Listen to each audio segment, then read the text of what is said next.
Hola, ¿cómo están? Bienvenidos. Esta es otra edición de Eduardo Ledesma Pregunta y hoy nos visita aquí en el Teatro Oficial Juan de Vera el arquitecto Carlos Manuel Gómez Sierra, que es justamente arquitecto, es docente, investigador y consultor. Hola Carlos, ¿cómo estás? Buen día, muy bien. ¿Te gusta el teatro? Mucho. Es una de las joyas que tenemos en esta ciudad, ¿no? Sí.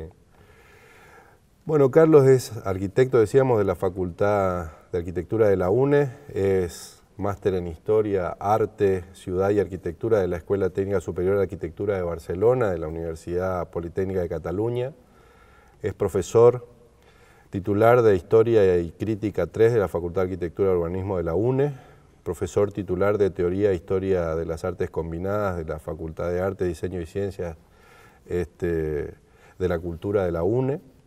Además es investigador en temas de vivienda y ciudad, director del Centro de Investigación en Arquitectura Moderna de la Facultad de Arquitectura y Urbanismo de la UNE, autor del libro La Poética del Vacío, Poética de los Patios en las Viviendas de la Modernidad, que fue editado por Moglia en el año 2015, y además es consultor en planificación urbana, más o menos, ¿no? Trabajo de muchos años. ¿Cómo te definirías, más allá de esta hoja de...? Un ciudadano. Es una definición que me gusta mucho. Con su doble sentido, ¿no? Ciudadano que pertenece a una comunidad con leyes, con normas, que pretende vivir ordenadamente, y el término ciudad, justamente, que me incluye como un citadino, me siento un citadino. Claro.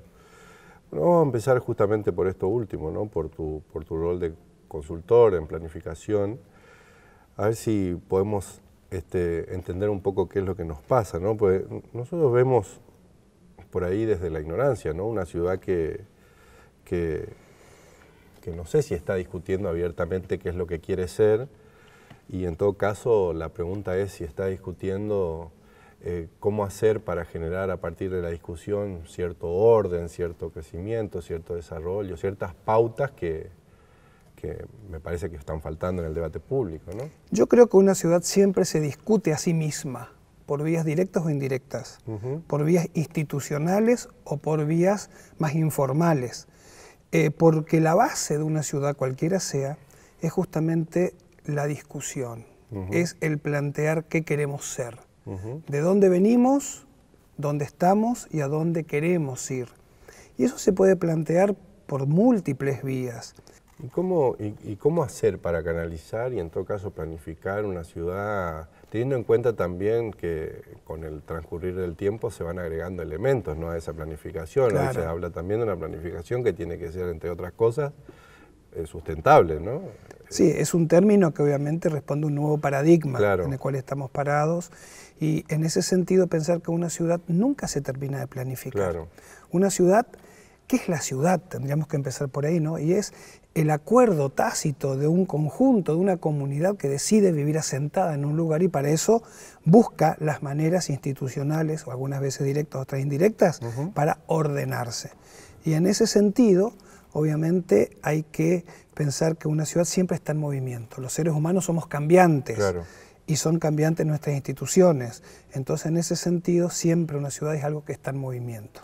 ¿Y cómo congeniar, digamos? Porque uno piensa en una ciudad, piensa en una planificación, en un orden, desde el punto de vista, digamos, funcional, pero también desde el punto de vista estético, ¿no? Por supuesto. ¿Y cómo congeniar eso?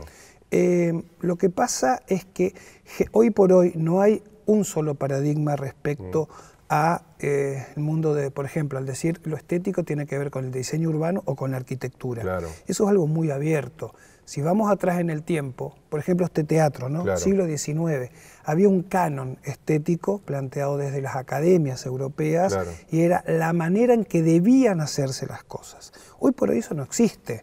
Hoy el mundo que vivimos es un mundo fragmentado, un mundo abierto, con estéticas abiertas, y en ese sentido entonces nunca va a haber un acuerdo pleno, tácito, acerca de cómo debe ser esa estética urbana. Y hoy, por ejemplo, un problema que está a la vista, ponerle, ¿no?, a la vista de todo el mundo, tiene que ver con el tránsito, por ejemplo. ¿Cómo hacemos para solucionar el problema del tránsito en una ciudad? Es un problema mundial, que algunas ciudades en el mundo han dado muy buenos ejemplos. Nosotros todavía nos falta mucho camino por recorrer. A mí me gusta decir que el tránsito no es el problema, sino el síntoma de un problema. ¿Cuál?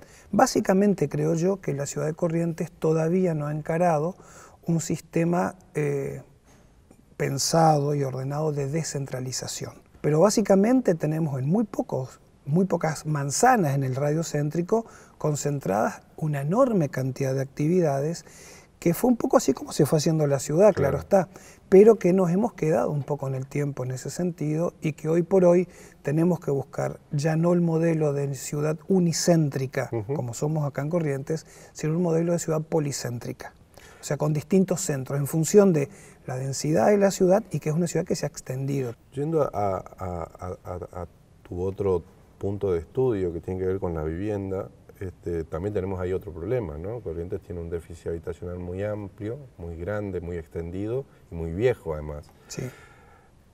¿Cómo hacemos para empezar a pensar en una solución definitiva o eso es imposible? No hay soluciones definitivas porque la gente, los ciudadanos, nos casamos, tenemos hijos, esos hijos después tienen hijos, o sea, nos independizamos, claro. O sea, es a mi criterio, ¿no? Imposible pensar en déficit de vivienda cero. Claro.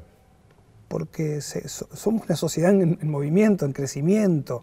O sea, ahí viene el punto, lo que decíamos recién, el encuentro entre planificación y economía, que es lo posible. Es un problema, claro está, que muchas veces no tiene tanto que ver, si bien claro, uno puede decir, ¿cómo que no? Sí, claro, con el tema de la vivienda. Pero yo creo que ahí de vuelta hay un tema que es implícito, pero que es el que define también en gran medida esto, que es, tenemos tierra urbanizable en la ciudad de Corrientes para seguir extendiéndonos en planes de vivienda, y ahí estamos complicados, en donde no hay que seguir, y ese es un tema muy importante hoy en día, no seguir extendiéndonos, por ejemplo. En todo caso subiendo, ¿no? Exactamente, aumentando densidad. Ahí priorizamos un montón de cosas. Corrientes ya es una ciudad... Ahí se eficientiza, entre otras cosas, la prestación de los servicios. Absolutamente, prestación de servicios, menor tiempo de traslado de los habitantes, mayor seguridad urbana en las calles, aumentan los comercios en las calles. O sea, hoy por hoy la tendencia mundial en las ciudades que así lo requieren es lo que se llama un aumento de la densidad, ¿sí? Y creo que Corrientes tiene que ir en ese camino porque si no, seguir pensando en el modelo de vivienda individual, en lote propio únicamente, se hace muy complicado, cuando no casi imposible. Claro. Avancemos hacia una cuestión ya más conceptual, ¿no? ¿Qué es la modernidad inconclusa? La modernidad es el paradigma que nos define a todos en el mundo desde la revolución industrial del siglo XVIII en adelante, que tuvo su pico a principios del siglo XX, primera mitad del siglo XX, en donde la modernidad es una serie de valores compartidos que tienen que ver con valores tangibles e intangibles. Valores tangibles, ideas de progreso de la máquina, la ciencia, la tecnología. Otros intangibles, pero presentes en nuestras vidas, valores que vienen de la Revolución Francesa, ¿no? Claro. Fraternidad, igualdad, libertad, de ahí viene democracia, república, instituciones, etc. Es un poco como Occidente se vio a sí mismo y cómo se extendió ese paradigma en el mundo. Ahora, dentro de la modernidad, por supuesto, este paradigma moderno, hay regiones que alcanzaron un mayor grado de desarrollo y otras que estamos en camino a eso.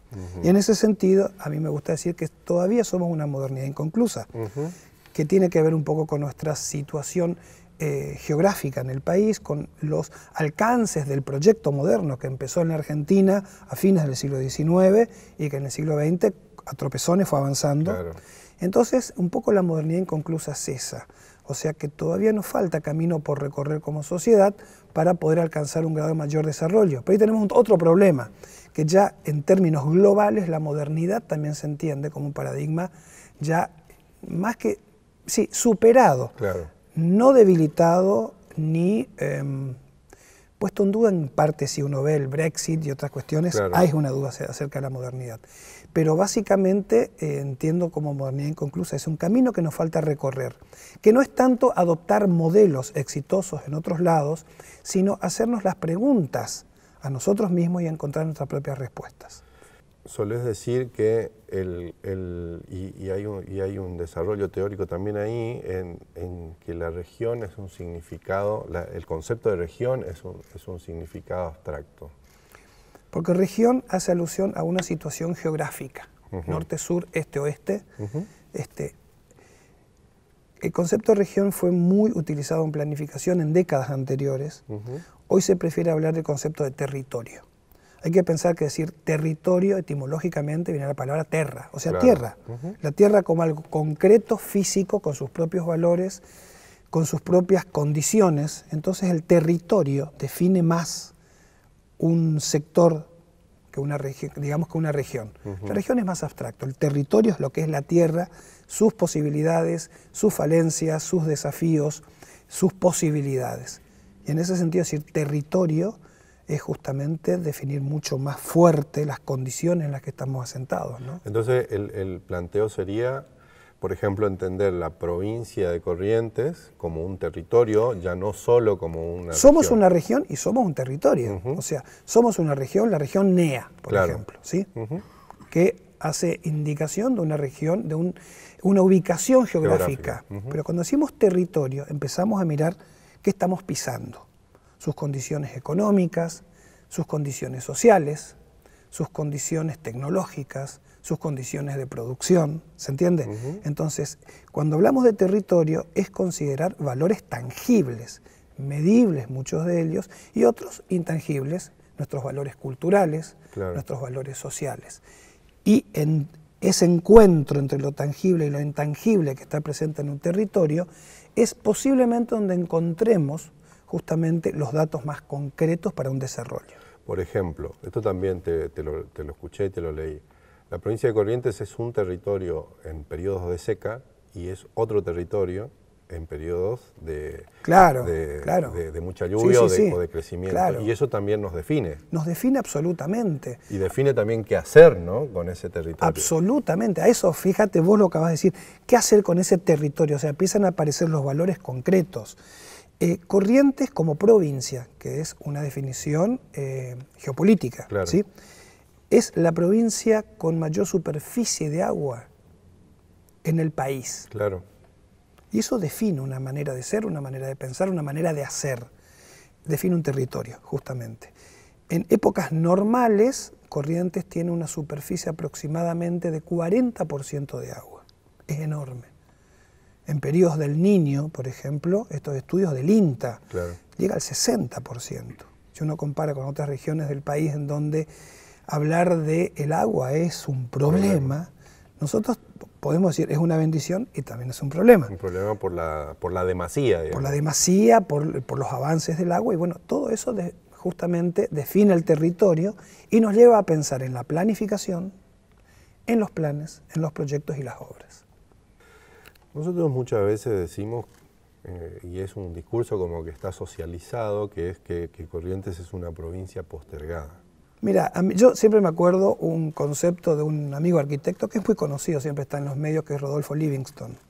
Él siempre dice, cuando te dicen, mira, este problema es sencillo y se resuelve así. Él dice, y creo firmemente en esto, en realidad un problema siempre es mucho más complejo de lo que parece. La realidad siempre es mucho más compleja de lo que parece. Entonces, cuando se dice una provincia postergada hay que analizar un poco, justamente, hasta qué punto, cuáles son las causas intrínsecas, causas externas y otras causas que son más que históricas, atávicas. ¿Sí? Corrientes como región y como territorio, un poco hablamos del agua recién, que el agua en gran medida nos define. Corrientes es una provincia que está flanqueada por algunos de los ríos más grandes del mundo. Y en ese sentido plantea desde tiempos, desde siglos atrás, cierta posición respecto a lo que después se conoce como Argentina, que están un tanto separadas geográficamente, durante siglos. Y que eso recién en el siglo XX comienza a subsanarse cuando empiezan a aparecer las primeras obras de infraestructura, como puentes o el túnel subfluvial como región mesopotámica. Y hay condiciones históricas también, ¿no? La guerra del Paraguay, por ejemplo, que termina sobre el último tercio del siglo XIX, define a Corrientes como una zona de hipótesis de conflicto durante casi 100 años. Y en ese sentido, obviamente, sabemos que en cualquier país o sociedad del mundo, una zona que está en hipótesis de conflicto es una zona que no va a recibir mayormente inversiones, que no se van a hacer grandes obras de infraestructura ante una eventualidad, por eso hipótesis de conflicto. Esto se desactiva hacia la década del 80 con el regreso a las democracias, de las democracias a la región. Pero eso, si uno lo ve en términos históricos, hace 30 años. Y pasaron 100 años desde la guerra del Paraguay hasta el 80, exactamente, del siglo XX, exactamente, en que no se hizo nada. Claro, poco y nada. Y también se pueden decir, bueno, hay condiciones internas, históricas también, por supuesto. Pero un poco lo que yo planteé, como vos decís, algo que escribí, que lo planteamos en la Feria del Libro acá de Catí, justamente, son esas condiciones históricas y geográficas, ¿sí?, que llevaron a una manera de ser, a una manera de estar, y en gran medida responde a eso que se plantea como, entre comillas, una provincia postergada. Ahí yo tendría que preguntar, ¿postergada por quién? O sea, porque pareciera que siempre tiramos la pelota afuera, ¿no? En el sentido que siempre es alguien que nos tiene que solucionar los problemas. Carlos Altamirano lo pone en palabras, claro, ¿no? Es decir, exacto. Dice, cuando nosotros planteamos esa discusión de centro-periferia y le atribuimos responsabilidades siempre al otro, nos estamos sacando de encima nuestras propias responsabilidades. Claro, por supuesto. Digamos, ¿no? Un poco lo que yo quise plantear en esto que acabo de contar es que eso está más allá de ellos o nosotros, sino que son condiciones fácticas que ya están, que estuvieron y que definieron durante mucho tiempo una condición. Es decir, lo que el río une también separó. Totalmente. Y nosotros estuvimos separados por falta de puente. Bueno, vos también contás eso, lo del túnel subfluvial, no es casual, digamos. No es casual. Tenía que ver con el tránsito de material pesado de guerra, digamos. Que como infraestructura era más apto un túnel que un puente. Pero además hay otra cuestión, que también, ¿por qué es un túnel y no un puente? Porque fue un acuerdo entre provincias, primeramente. ¿Por qué? Porque es por debajo de la superficie. Eso es potestad de las provincias. Entonces, así pudieron sortear Santa Fe de Entre Ríos, pudieron sortear la injerencia de Nación para frenar el proyecto. Finalmente se hizo así, ¿no? Claro, y después también otro tipo de influencias, otro tipo de desarrollos, cuando por ejemplo, bueno, se empieza a desarrollar con nuevas oleadas de desarrollo, qué sé yo, turístico, el auto, la infraestructura de rutas y qué sé yo, también se canalizó por otro lado. Se fue al noroeste, sobre todo desde la década del 30 en adelante, cuando el automóvil comienza a tener una presencia física y cultural muy fuerte en la Argentina, que hablar de la década del 30 también es hablar de pocos años después del centenario, ¿sí?, de 1910, donde había todo un revisionismo acerca de la identidad argentina. Había una crítica desde lo nacionalista hacia el modelo francés europeo que definió la década del 80 y se buscaba una especie de búsqueda del origen, ¿no?, hacia nuestro pasado más, digamos, colonial, estéticamente, claro está, en donde ahí se creía entonces verificar una fuerte dosis de identidad. Y eso tenía que ver con la vieja estructura del virreinato, entonces había que mirar hacia arriba, hacia el Perú, hacia el noroeste. Y eso tuvo un gran impacto en la infraestructura del país. Las primeras rutas asfaltadas se empiezan a hacer al noroeste, impulsando hacia allá justamente también el turismo y por lo tanto, al haber rutas ya asfaltadas, también la economía.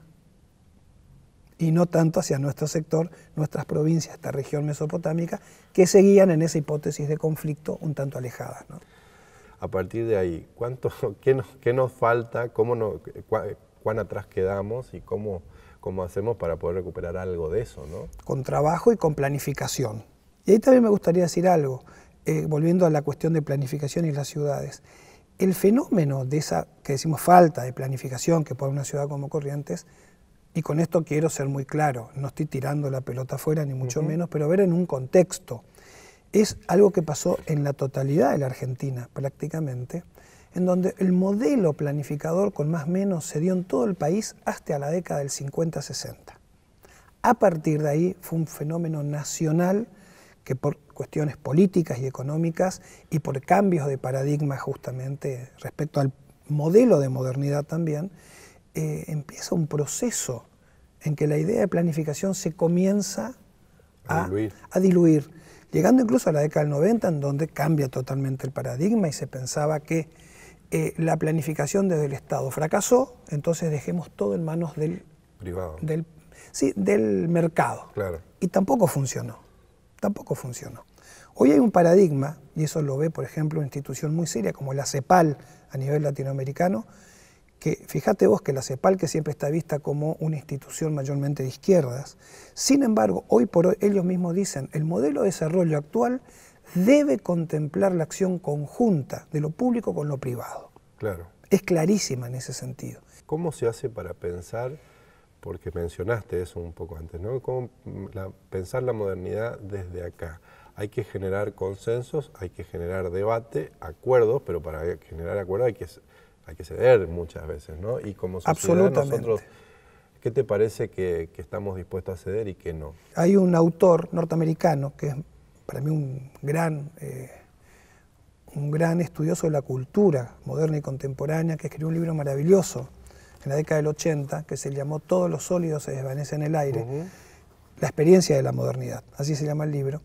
Y ahí explica claramente, con ejemplos, ¿no?, que no hay un modelo de modernidad. O sea, mientras podemos ver que se instaló con mucha potencia en Occidente después de la Segunda Guerra Mundial el modelo modernizador norteamericano. Claro. Pero sin embargo hay otras modernidades. Claro. Entonces el concepto de hoy es que no hay una modernidad, sino modernidades, en donde hay ejes de acción común, pero en donde las respuestas son locales. Y eso trae a colación el paradigma actual, que es el que dice pensar local, actuar global. Ahora sí hay que tener claro, por supuesto, mínimamente hacia dónde queremos ir. O sea, qué modelo de sociedad y modelo de ciudad también queremos, hacia dónde vamos. No, porque a partir de ahí recién me parece que se puede empezar porque viste que también hay en este tipo de discusiones, bueno, como cierta necesidad de mantener una pureza que no existe. Entonces, si no sabemos hacia dónde, tampoco podemos delimitar esa, Totalmente. Bueno, mantengamos esto, pero avancemos hacia acá. Totalmente. Ahora, viendo tu expertise, digamos, como consultor, como analista, como estudioso, ¿qué información, si vos tuvieras, seguramente hiciste este trabajo muchas veces, pero ¿qué información te brinda el espacio público, la infraestructura instalada sobre un determinado lugar? Y básicamente, ¿qué información te dan nuestros espacios públicos, nuestra infraestructura? Como decíamos hoy, la ciudad es algo dinámico, es algo que no está estable, que responde a una cantidad de estímulos concretos de cada momento. Corrientes es una ciudad de 5 siglos. Claro.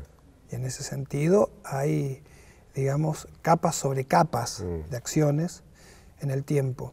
Hoy un paradigma aceptado en el universo, llamemos del urbanismo, es que si uno quiere tener un diagnóstico rápido de cuál es el estado de una ciudad, debe observar su espacio público.